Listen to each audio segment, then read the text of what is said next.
Rink-wide Vancouver. Pre-game, post-game, every game presented by Bodog. From sports odds to free casino games, make a play at bodog.net. Wadden and JPat here with you once again with another edition of the pre-game show as the Canucks get set for their final homestand of the season. It's Pride Night tonight, JPat. And oh yeah, they can play a little spoiler with the Calgary Flames in town.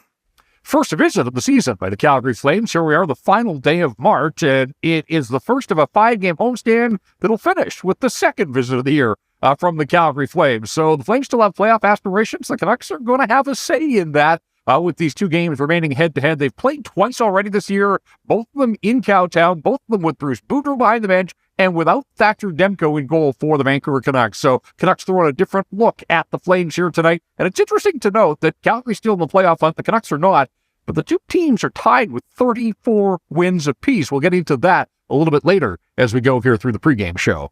Let's get to the lineup change. It's presented by Delaney's OK Tire out there on Fraser Highway in Langley. Lots to get to today, JPat. Yeah, we learned that Filip Hronek is done for the season. We barely saw him 4 games, but the Canucks, I don't want to take any risks with that injured shoulder. Rick Tocchet said if it was playoffs, he would play, but with 8 games to go, that's it. We got a little sneak peek at the player that the Canucks acquired from the Detroit Red Wings. He played in 4 games. The Canucks won 3 of them. And the other night, a bit of a tough night for Hronek and the Vancouver Canucks in St. Louis, so they are shutting him down. We will not see him in game action. As a result, Jack Rathbone is back up. He's going to get plugged into the lineup here on an emergency basis again. Abe McDonough is going to make his home debut as the Vancouver Canucks played that game in Chicago out on the road trip, but he's going to get a chance to slide back into the lineup. Thatcher Demko goes in goal, and that's significant because this will be his 28th start of the season, and that moves him past Spencer Martin and past Colin Dealey and Arthur Silovs as well. All 4 of the goaltenders have played this year, but now with this start tonight, Thatcher Demko moves to the top of the list, 28 starts, 1 more than Spencer Martin had over his time with the Canucks this season. Canucks were not very good defensively against St. Louis. Was that a one-off, or should we be concerned? I'm going to say it's a one-off unless we see more examples starting here tonight against the Flames. And then you've got Los Angeles and Seattle coming in on the homestand as well. I think it was a lot of mental and physical fatigue. It was the end of a 3- and 4-night road trip. It was the end of a 9 games and 15-night stretch for the Vancouver Canucks. That's a lot of hockey. That's a lot of wear and tear on a lot of players, and we just saw some uncharacteristic mistakes that we haven't seen since Rick Tocchet took over. But boy, the Canucks in St. Louis the other night looked an awful lot like the Canucks earlier in this season. Yeah, they have a lot of offensive firepower. We've seen that throughout the season. They always prove that although they might be down, they're not out.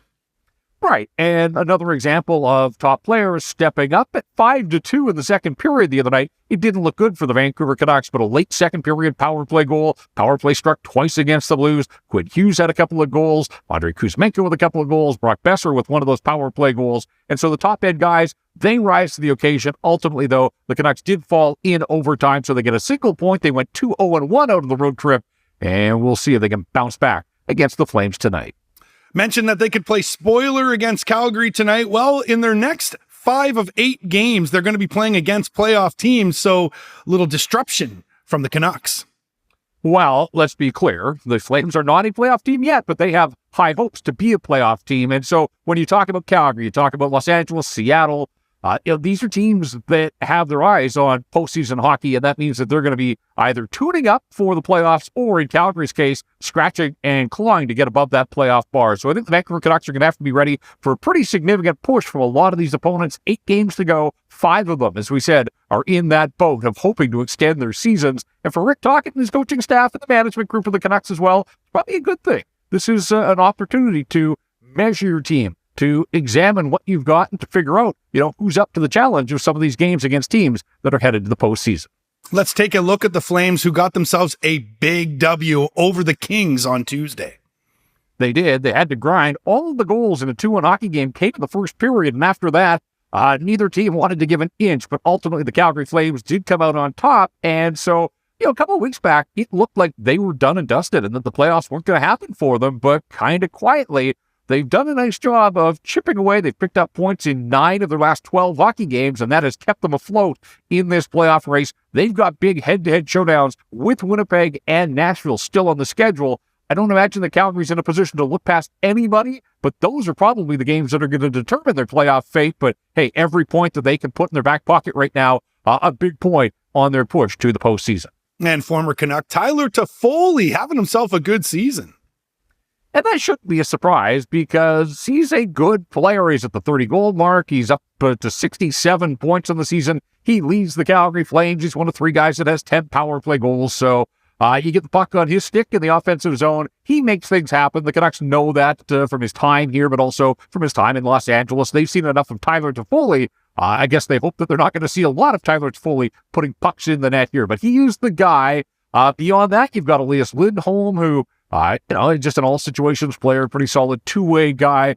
Jonathan Huberdeau was the big off-season acquisition. Been a bit of a disappointing first season in Calgary for a player that had 115 points last year. He's sitting at 50 points nearing the end of his first season with the Flames. So those are their offensive guys. Nazem Kadri as well in his first year in Calgary.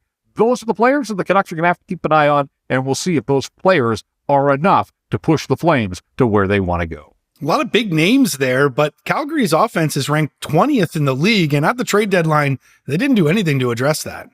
And I think that was one of the surprises in the National Hockey League as big deals were being made, and here are the Flames in the thick of things, and really they stood fairly pat. Troy Stecher, the former Canuck, joining a long list of ex-Canucks there in Calgary with Jacob Markstrom and Chris Tanev, among others. But Troy Stecher isn't a guy that moves the needle offensively. Certainly, he was brought in as a depth defender. And so a team that is 20th in the National Hockey League in overall offense, the question remains, are they going to have enough to get them over the hump? They play a lot of these low-scoring games where getting that next goal has been a challenge for them, and we'll see what they do offensively against the Canucks tonight.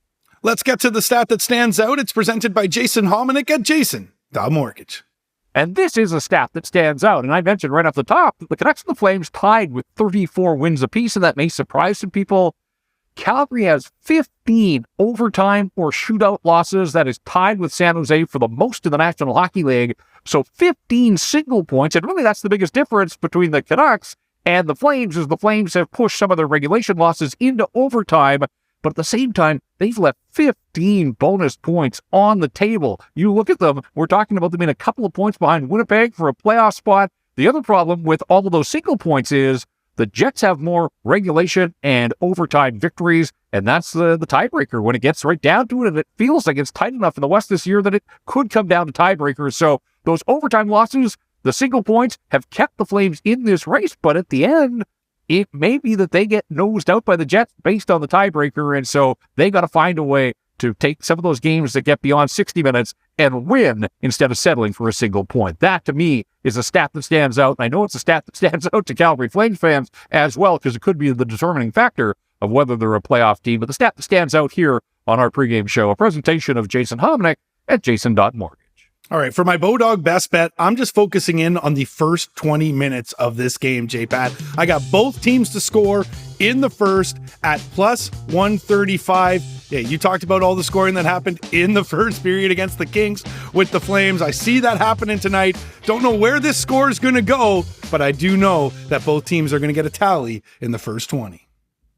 All right, so we'll see. A little bit of jump in the building, get off to a good start. It looks like it's going to be Thatcher Demko and Jacob Markstrom, two former tenders on the same team here in Vancouver, of course, on opposing sides. It's been an up and down season for Jacob Markstrom, but he's been better of late, and the Flames are going to need him to continue to play at that level. He was a Vezina finalist a year ago. We'll see if the Canucks have the secret sauce to beat their former teammate tonight, get an early goal, and if the Flames do as well, you're going to skate away as a winner, Andrew. And speaking of Bodog, we've got Bodog bucks to give away tonight. Here's what you got to do. Guess the game-winning goal, time, and period. You can leave it in the comments below here on YouTube, or head over to Twitter at RinkWideVan. Give us a follow, of course, and find the post and place your time and period. The closest to is going to take home $50 in sweet Bodog bucks. All right, who's going to do something, JPat, on Pride Night tonight? Yeah, I mentioned Thatcher Demko. He hasn't had to have many bounce-back nights, but he gave up 6 the other night for just the second time this season. The St. Louis Blues scoring 6, and of course the 6th came in overtime. Demko's been so good since his return to the lineup that, again, I think that's more of a blip than anything to be truly concerned about. But with Jacob Markstrom at the other end, all of those familiar faces on the Calgary Flames, I get a sense that Thatcher Demko is going to be up for the challenge tonight. And so if he provides the kind of goaltending that he has for the most part here since returning from injury just over a month ago, then there shouldn't be too many concerns for the Vancouver Canucks. Of course, the Flames are going to be a desperate bunch, so Thatcher Demko better be ready and prepared to be a busy netminder tonight. But yeah, Demko is my do-something candidate for this hockey game. All right, let's see if the Canucks can douse the Flames tonight. Play a little spoiler as the Flames try to get themselves above the playoff bar. This has been another edition of the Rink-Wide Vancouver podcast presented by Bodog. For Jeff Patterson, I'm Andrew Wadden. Remember, Rink-Wide is the show that always scores.